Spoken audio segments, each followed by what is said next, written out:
Komisi Independen Pemilihan Aceh memastikan sebanyak 13 kabupaten kota di Aceh terdapat bakal pasangan calon perseorangan atau jalur independen pada Pilkada 2024 mendatang.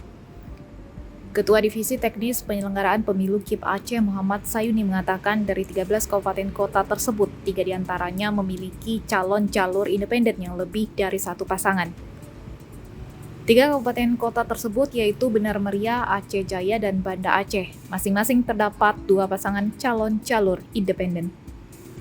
Sayuni merincikan 10 kabupaten kota lainnya yang dipastikan hanya ada satu bakal calon jalur independen yaitu di Aceh Besar, Sabang, Pulau Semawe, Langsa, Pidi, Gayo Lues, Kota Sebulu Salam, Aceh Tengah, Aceh Timur, dan Aceh Selatan.